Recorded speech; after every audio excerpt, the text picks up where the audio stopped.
próton e que eu possa impor essa condição. Estou impondo, tá ok. Vai funcionar ou não vai funcionar? Vamos ver. Então, se isso acontece, deixa eu apagar isso aqui. Então, estou impondo que no fundo, isso aqui quer dizer que R estar a menos 1 é igual a R. Isso aqui significa uma transformação ser unitária. Como a transformação não é matricial, não tem o transposto, mas o estar já faz o papel do Dyer. Então, no fundo, a gente está fazendo a suposição de que essa transformação é unitária, que não é uma coisa forte, porque em física, geralmente, as boas simetrias são implementadas unitariamente, mas a gente está só impondo isso, vamos ver se isso está resultado ou não. Então, se o R estar a menos 1 for igual a R, esse termo aqui vai cancelar com esse termo aqui. E esse termo aqui vai cancelar com esse termo aqui. Então, a gente vai ter que DDT, e aí eu tenho esse termo aqui. Isso, então a gente vai ter que DDT do R vezes psi vai ser igual a menos I é DDT do alfa R psi. Então, essa é a condição que a gente ganha em cima de psi. Como isso aqui vale para psi, sobre R, perdão, nós estamos querendo determinar R. Como essa transformação vale para qualquer psi arbitrário, eu posso cancelar isso aqui. Vale para qualquer psi. Então, na verdade, eu estou obtendo uma equação diferencial que me diz que DDT de R sobre R é menos I é DDT de alfa. Certo? Mas, claramente, isso aqui é derivada do logaritmo. Isso aqui seria isso aqui, esse lado aqui. Isso aqui eu posso escrever como sendo a derivada do logaritmo de R. Derivada do logaritmo é a derivada da função sobre a função. Então, o logaritmo de R, né? Então, isso aqui.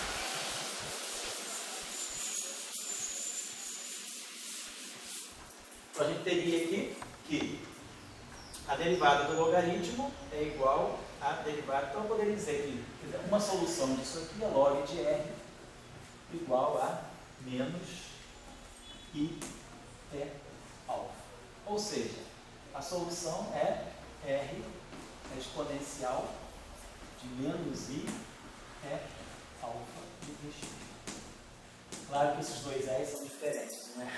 Um é a base exponencial e o outro é, segundo Dirac, né? Não é carga elevada a nada. Oi? Não é uma carga elevada a nada. Isso, exatamente. É como Dirac gostava de dizer, cuidado que esses dois R são diferentes. Ninguém sabia. Muito bem, então a gente chegou a uma conclusão interessante.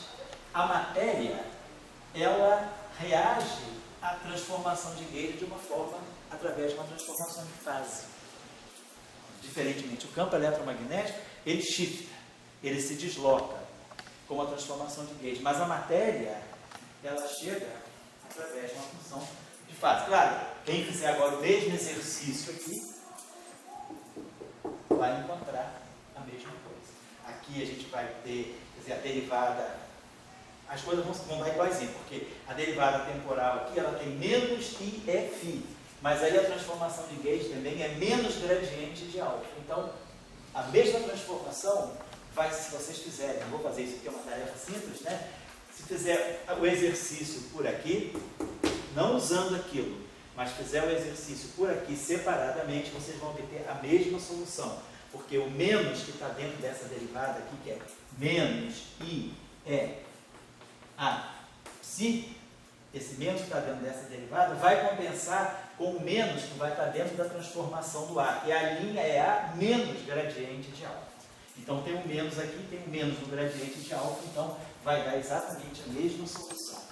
Então nós entendemos uma coisa, que se, quer dizer, quem é o verdadeiro portador da simetria de Gauge é o campo eletromagnético. É ele que traz a simetria de Gauge. E a simetria de Gauge tem que ser intrínseca a ele para poder garantir a transversalidade do fóton, garantir a transversalidade da onda eletromagnética. Ou seja, a minha onda eletromagnética, ela não propaga o spin zero associado ao φ, porque o φ não tem velocidade. A simetria de gauge me permite deixar toda a física só por conta do ar. O φ precisa, mas o φ ele entra como um coadjuvante para garantir a covariância relativística do eletromagnetismo. Então esse campo aqui, a onda livre, ela na verdade é um puro spin 1, é um fóton livre, é um fóton transversal. Então está tudo implícito aqui. Muito bem. E nós vimos então, o que nós entendemos é que se o campo eletromagnético ele tem essa simetria associada a essa discussão,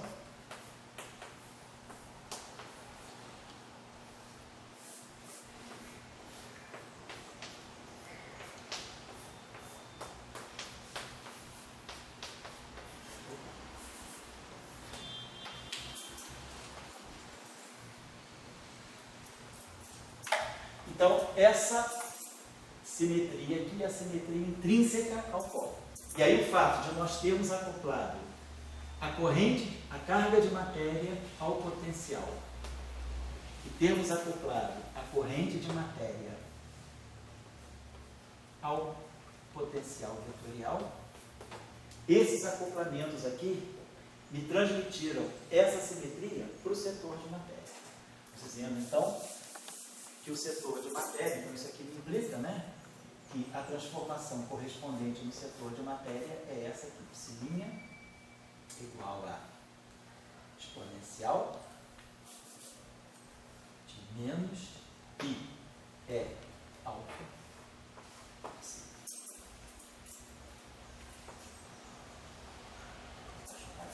E aí nós sabemos automaticamente, né?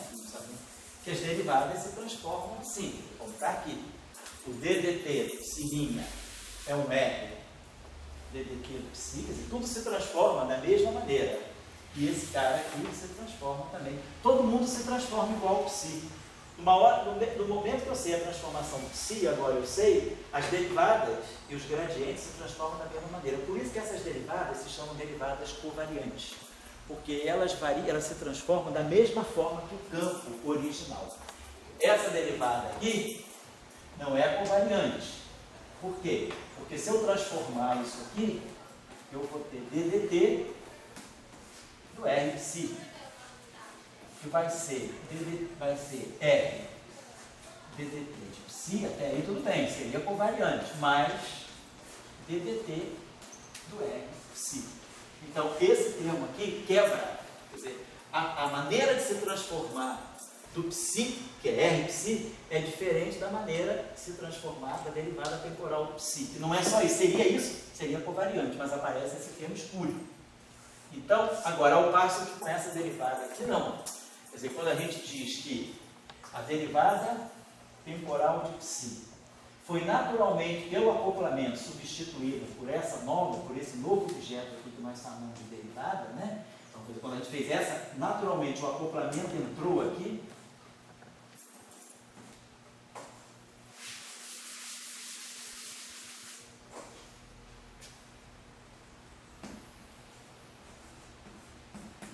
Quando o acoplamento entra aqui, ao ter essa derivada, a gente ganha essa nova derivada, e essa nova derivada, ela tem a mesma transformação do psi. Por isso que é chamada de covariante. A mesma coisa vai acontecer para a parte espacial, que eu não vou escrever. E aí a invariância do Lagrangiano de Dirac fica clara, porque eu tenho psi dagger e DDT psi. Então, quando eu fizer a transformação, aqui vai aparecer psi dagger R star. E aqui a transformação desse cara vai ser R DDT psi. Mas essa transformação R é uma fase. Então, isso aqui não. E aí fica invariante. Então, é isso que significa a derivada covariante. O que eu estou fazendo aqui é diferente do que a gente acha nos livros, porque nos livros, em geral, você constrói a derivada covariante, você introduz, você muda a derivada por decreto. Você bota a simetria, você já começa dizendo que o campo se transforma com uma transformação de fase. E você muda por decreto a derivada, e no final você ganha a transformação do campo de Gauge. É aquela história de fazer o acoplamento mínimo. Isso. Aqui a gente está fazendo o contrário. A gente está dizendo o seguinte: o campo de matéria, ele não tem simetria. O elétron, ele é puro spin meio. Ele não precisa de simetria de Gauge, porque ele só carrega spin meio. Mas o fóton não. O fóton tem um setor de spin 0 e um setor de spin 1. Ele precisa carregar só o spin 1. Então ele tem simetria de Gauge. Então a simetria de Gauge, ela está no fóton. Mas aí, o fóton se acopla com a matéria. No que ele se acopla com a matéria, e eu quero que esse acoplamento não quebre a simetria de Gauge, porque eu preciso que o fóton, interagindo ou não interagindo, ele seja puro spin 1, que não tenha spin 0. Então eu preciso manter a prerrogativa de que o campo eletromagnético é spin 1. Então eu preciso da simetria de Gauge com e sem interação. E aí nós introduzimos a interação com a matéria. Discutimos um lagrangiano de matéria e discutimos os dois acoplamentos com a matéria. Esse acoplamento com a matéria, ele naturalmente, ele é quem faz com que a matéria absorva a transformação de Gauge que o fóton traz. E aí a matéria se transforma desse modo aqui, como uma fase. Então, tanto é que essa fase aqui não é capaz de mexer no spin, porque ela é uma fase que é igual para todas as componentes. Ao passo que no campo eletromagnético, não.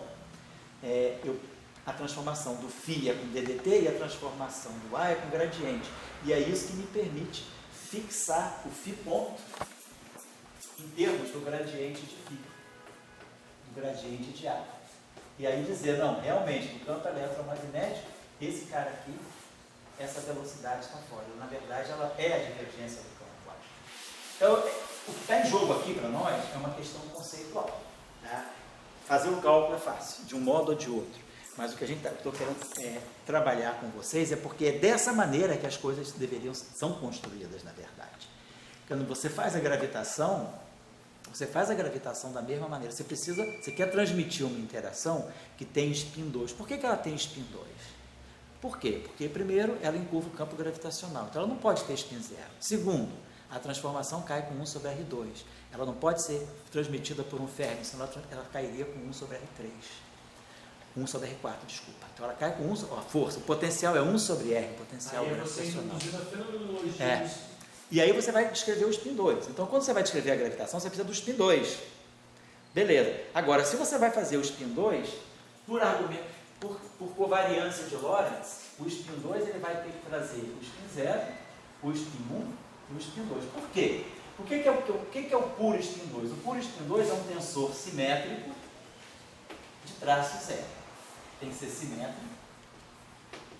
Então, tem 6 componentes, mas quando eu imponho que o traço dele é zero, eu perco uma componente. Então, aqui tem 6 componentes, né? Aqui tem, sim, essa matriz aqui é uma matriz simétrica 3x3, então ela tem 6 componentes independentes, mas quando eu imponho que o traço é zero, ela cai para 5.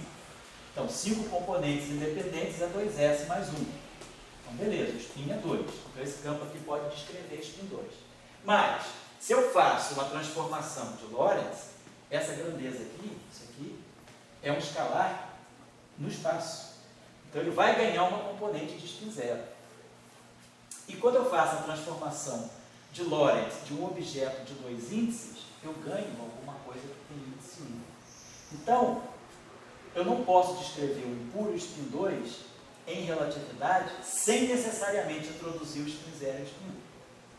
Então, para descrever um spin 2, quer dizer que a onda gravitacional é spin 2, eu vou ter que trabalhar com uma grandeza que tenha também spin 1 e spin 0. Vai carregar duas coisas indesejadas. Aqui carrega só uma, aqui vai carregar duas. Eu preciso eliminar isso e eu preciso eliminar isso.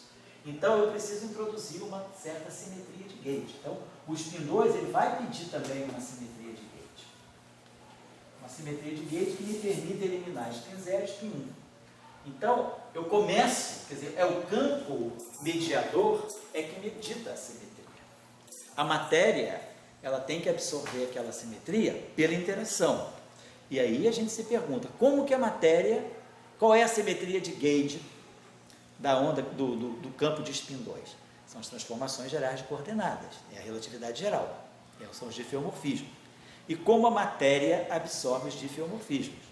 A gente sabe, se a matéria é vetorial, eu sei automaticamente a matéria vai receber a simetria que a onda mediador atrás. Esse que é o plot em física. Às vezes a gente aprende as coisas ao contrário, a gente começa com a matéria e o campo de Gauge, que é o mais importante, ele entra no final de tudo como uma mera consequência, é ao contrário. É ao contrário. Nessa parte é justamente o que eles fazem. Você chega com uma equação para HMI e depois ele fala, tem a liberdade, vai simplificar a conta. Isso, aí você vai escolher o Gauge. O Gauge, mas eles não fazem essa discussão. Pois é, mas é por aí que você tem que fazer. Porque por aí, inclusive, que você mostra que a gravitação de Einstein, ela poderia ter sido introduzida sem nenhum apelo à relatividade geral. Você, claro, que Einstein derivou pela geometria riemanniana, ele fez uma formulação geométrica, mas você poderia dizer o seguinte: como eu posso obter a relatividade geral a partir dessa ideia? Então você introduz um campo de spin 2 e você diz, esse campo de spin 2 interage com a matéria e auto-interage.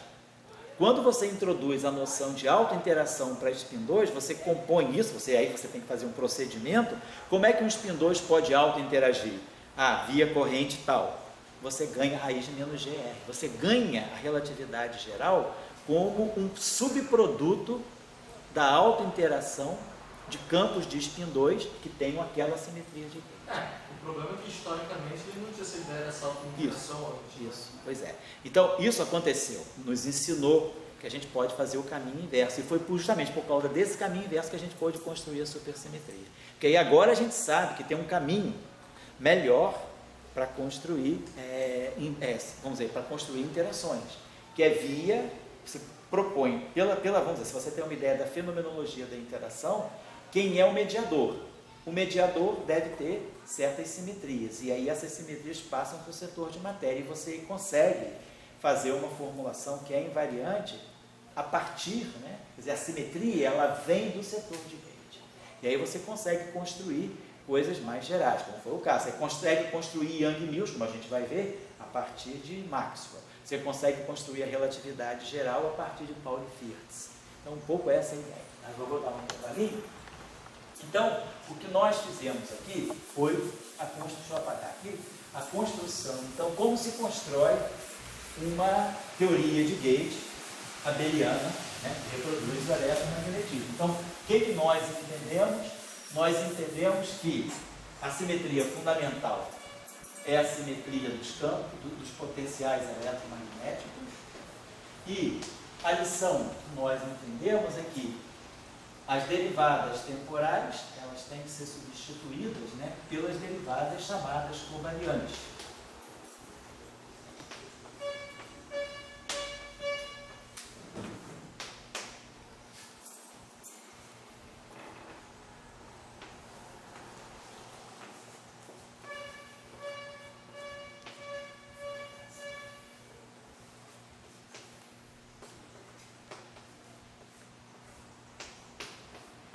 Então, dado agora qualquer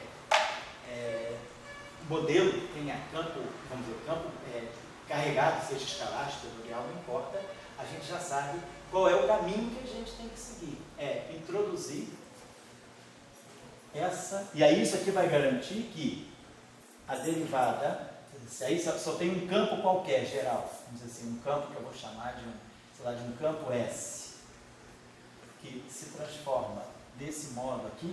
Então o campo de matéria vai absorver a simetria desse modo. Então o campo de matéria se transforma assim, essa sua derivada se transforma da mesma maneira,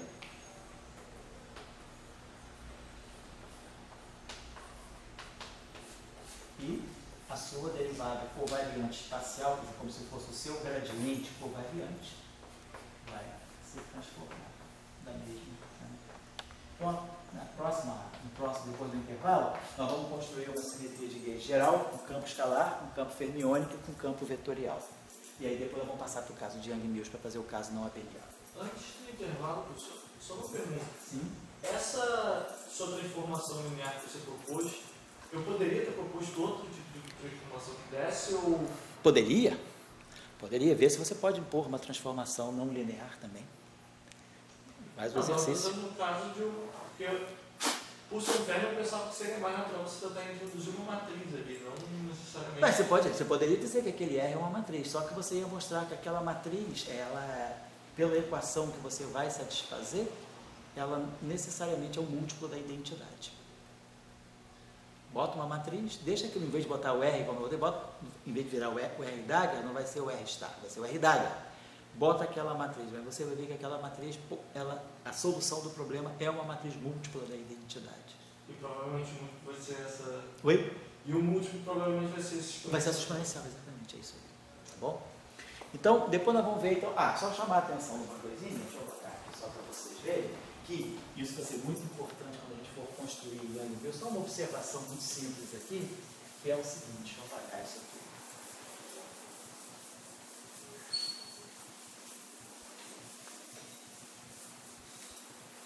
Que essas derivadas covariantes aí, elas têm um papel muito interessante. Porque olha só, se eu pegar essa derivada covariante, claro, e fizer essa derivada covariante com qualquer objeto comutando consigo mesmo, obviamente dá certo.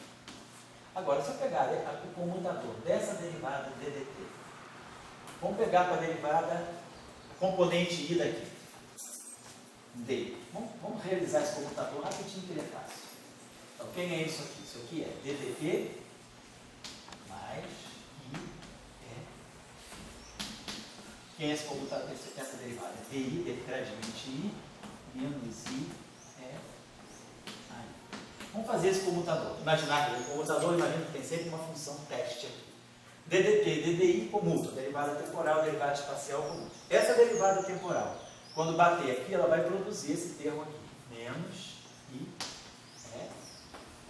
Só calculando só esse comutador, DDT do AE. E depois esse comutador aqui vai produzir menos I. A gente está vendo que esse computador aqui está dando I menos gradiente de φ. Opa, menos gradiente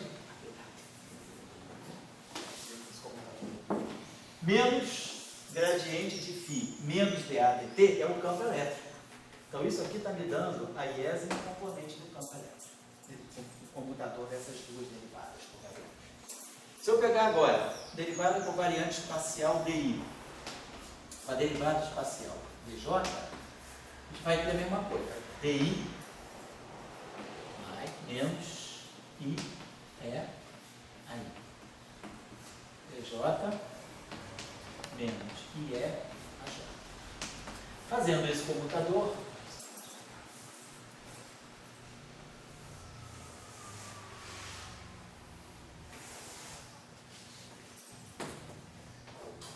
da iésima componente do campo elétrico. Fazendo esse comutador, D e DJ comutam. Esse comutador aqui vai ficar menos IE DI AJ. E esse comutador aqui vai ficar mais IE DJ aí. Então isso aqui eu posso botar esse IE em evidência. Então vai ficar IE, botar IE. Então vai ficar aqui. Vou botar também aqui aí. DI AJ menos DJ. Então isso aqui nada mais é do que menos I epsilon IJK componente K do campo magnético. Então esse computador aqui, então ele calculou essa derivada covariante, comutando com essa derivada covariante, deixa de ser trivial e me dá campo elétrico. Então, os comutadores das derivadas covariantes estão me dando os próprios campos eletromagnéticos. A informação dos campos eletromagnéticos já está aqui, também nesse setor das derivadas dos campos de matéria. Esse aqui dá menos IE IJK.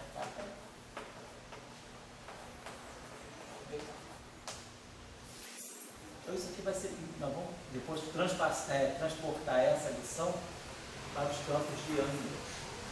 Então vamos lembrar dessa lição. Certo? Então isso aí é o que a gente chama de álgebra das derivadas covariantes. Tá?